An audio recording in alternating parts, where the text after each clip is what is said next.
예, 검찰의 수사 시계는 저희가 앞서 쭉 열거해드린 대로 연일 빠르게 돌아가고 있고 다만 윤석열 정부는 민생을 더 챙겨야 할 겁니다. 오늘 윤석열 대통령이 예정이 없던 생중계 회의까지 진행을 하면서요. 서민부당 경감 의지를 좀 보여줬습니다. 일단 화면부터 만나보겠습니다. 사모님이랑 같이 장사하시는데요. 일로 앞으로 오세요. 서빙이랑 같이 오시라니까. 네. 점심 시식은 하셔야지. 시식은 어디서? 아니, 지금은 좀 꼭 몇개 좀. 빠베큐 있다가 저희가 많이 타세요? 예. 건강하시죠. 진천 성수촌에서 막 식사를 하고. 예. 전기, 가스 등 에너지 요금은 서민 부담이 최소화되도록 요금 인상의 폭과 속도를 조절하고 통신, 금융 분야는 공공재 성격이 강하고 과점 상태를 유지하고 있는 정부의 특허 사업입니다. 비상한 각오로 서민과 취약계층의 어려움을 살피겠습니다. 최근 윤 대통령의 메시지는 꽤 민생과 경제 쪽에 집중하는 듯해요. 난방비 논란 이후에는 은행들 이자 돈잔치 아니냐.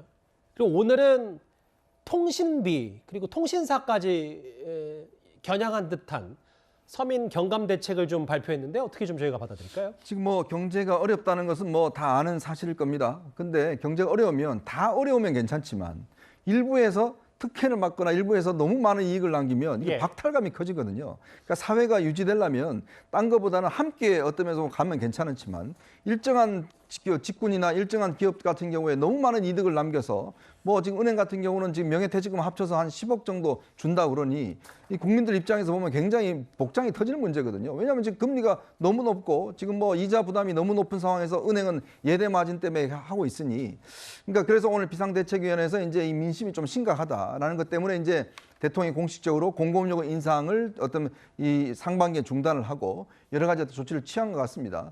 저는 뭐 대통령의 권한으로서 할 수 있는 일이라고 보지만 그러나 이게 단지 민간 영역의 문제지 않습니까? 민간 영역의 문제를 대통령이 직접 나서서 하고 오늘도 각 통신사들이 일제히 또 입장을 발표했더라고요. 자칫하면 이게 관치의 어떤 흐름으로 갈 수가 있고 또 이런 문제는 사실 경제팀이 좀 더 이 유능하게 좀 저는 대응을 해야 된다.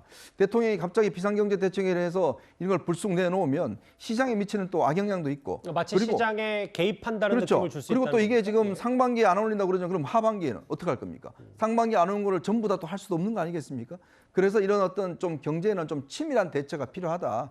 그런 측면에서 필요는 하지만 정부가 조금 더 저는 치밀하게 유능하게 대응하기를 바라는 마음입니다. 근데 이제 비판 목소리를 내셔서 바로 제가 이 의원님께 질문을 드리면 제가 기억하기로는 아마 이재명 대표가 처음으로 윤석열 대통령의 여러 정책을 칭찬한 것 같거든요. 저 부분이. 왜냐하면 본인과 좀 비슷한 취지다. 이자 장사 혹은 은행 이자 장사, 통신비 절감에 대해서. 근데 이게 마치 뭐 이게 시한폭탄과 같으니까 이번에 돈을 안 올린다고 뭐 계속 안 올릴 수도 없는 부분이고 그러니까 관치금융 얘기도 하지만 올릴 거는 올리면서 경제 정책을 좀 세밀하게 펴야 된다 이 말씀으로 좀 하시는 거예요? 그렇죠. 왜냐하면 지금 문재인 정부가 비판받는 게 포퓰리즘을 했기 때문에 비판받잖아요. 안 올렸잖아요. 계속 안 올리면서 결국 그제 다음 정부로 이관됐지 않습니까? 그러니까 지금 윤 대통령이 어떤 면에서 좀 비슷하게 닮아간다는 그런 또 지적도 충분히 받을 수가 있는 거거든요. 그렇기 때문에 좀 더 다르게 대응한다. 아주 근본적으로 대응한다. 이런 것들을 보여주기 위해서는 이런 응급한 조치도 중요하지만 예. 근본적인 대책도 상당히 필요하다. 이런 부분을 지적하는 겁니다. 예. 저는 좀 오죽하면 대통령이 나섰겠나 이렇게 조금 봐주셨으면 좋겠어요. 주말에 지역의 시민들을 만나보면은 가스 요금 너무 올랐다. 정말 미치겠다. 이런 말씀 많이 하거든요. 그 통신비 같은 경우에도 4인 가족을 기준으로 해서 지금 1인가 한 세대에서 내는 평균액이 20만 원을 넘는다는 보도도 오늘 아침 있었습니다. 예. 그리고 이 물가 문제, 그리고 은행이 땅 짚고 헤엄치기식으로 너무 큰 이윤을 남기고 있다. 이런 데 대해서도 비판의 목소리가 크기 때문에 좀 대통령이 직접 국민들 힘들 때는 좀 도와줘야 되는 거 아닌가? 이런 이야기를 했다고 조금 좋게 해석해 주시면 좋겠습니다. 뭐 이 부분에 대해서 경제 정책이기 때문에 좀 더 세밀하게 혹은 세밀하게 하자는 이현정 의원께서는 그런 말씀하셨고 조 의원님은 조순희 의원께서는 조금 더 큰 취지를 좀 공감해달라. 근데 사실은 이 통신비 절감, 서민 경감 대책 말고 은행 얘기는 계속 지금 윤석열 정부가 꾸준하게 얘기하고 있거든요. 은행의 이자 장사 화면을 잠시 만나보고 오겠습니다. 은행은 그것이 민영화된 기업이지만 그 자체가 또 하나의 공공재라고 저는 생각합니다. 저는 이 은행 시스템은 군대보다 더 중요한, 국방보다 더 중요한 시스템이라고 저는 보고 있습니다. 은행 등 금융권이 앞장서 시장 안정과 취약처주 지원 등을 위해서 다양한 사회공헌 활동을 진행하는 것은 바람직한 일이라고 생각합니다.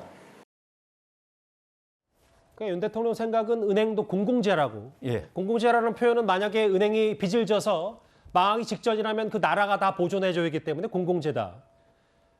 그 과점체제, 몇몇 거대 은행이 독점하고 있는 이 과점체제를 경쟁체제로까지 바꾸겠다. 뭐 이런 취지에는 글쎄요, 민주당 입장에서 좀 동의하는 편입니까? 민주당은 평소에 이제 금융이나 통신같이 서민들에게 큰 영향을 미치는 그런 서비스에 대해서는 굉장히 규제를 좀 강화해야 된다 하는 이런 스탠스를 취해왔고요. 모처럼 앵커께서 말씀하셨다시피 이재명 대표와 윤석열 대통령의 견해가 모처럼 일치하는 것 같다는 말씀도 하셨는데 대통령의 민생 행보 자체는 좋은 것 같습니다. 그런데 이제 윤석열 대통령께서 밀턴 프리드만의 선택의 자유라는 책을 읽고 감명을 받으셨다고 이야기를 하셨고 또 자유주의 경제 체제에 대해서 이제 여러 차례 강조해 오셨는데 이번에는 거기에서 약간 좀 벗어난 그런 서민 보호나 민생, 공공재에 대한 규제 이런 쪽을 이제 강조하셔가지고 고대 은행들이요. 예.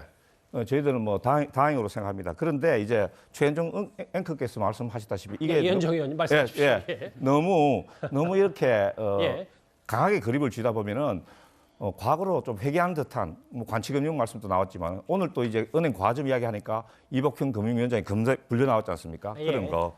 예, 그래서 지하철 요금도 인상하지 않기로 결정을 하고 은행 수수도 내리고 이렇게 너무 이렇게 일사천리로 진행되는 것 이런 것들이 전혀 문제가 없는가? 그래서 만약에 일반 서민들이 또 조금 이 얘기를 보면은 또 주주들이 피해를 입는 그런 또 항상 알겠습니다. 상극관계가 있기 때문에 적법 절차와 상호 이해, 소통을 좀 해야 된다 하는 이런 생각이 들고 근데 또 한 가지 또 말씀드릴 수밖에 없는 것은 좀 일관성이 없고 좀 즉흥적이라는 생각이 듭니다. 예. 왜냐하면 정유업계의 횡재세에 대해서는 반대를 하셨지 않습니까? 그런데 이번에 정유업계도 서민들한테 큰 영향을 미칩니다. 근데 그때는 반대를 하셨다가 또 이번에는 또 은행이나 통신의 구체적으로 들어가면 행제세와 또 이 부분은 좀 조금 다릅니다. 조금 예. 다르지만 알겠습니다. 큰 맥락에 예. 있어서는 같다고 생각하고 그래서 너무 제대로 된 준비 없이 여론을 따라가거나 혹은 예. 지지율을 끌기 위한 이런 또 다른 편림이 되지 않을까 이렇게 우려되고 좀 저희들이 지켜봐야 될 대목이다 이렇게 생각을 합니다. 오늘 윤석열 대통령의 경제 메시지를 하나하나 저희 차원에서 한번 뜯어봤습니다.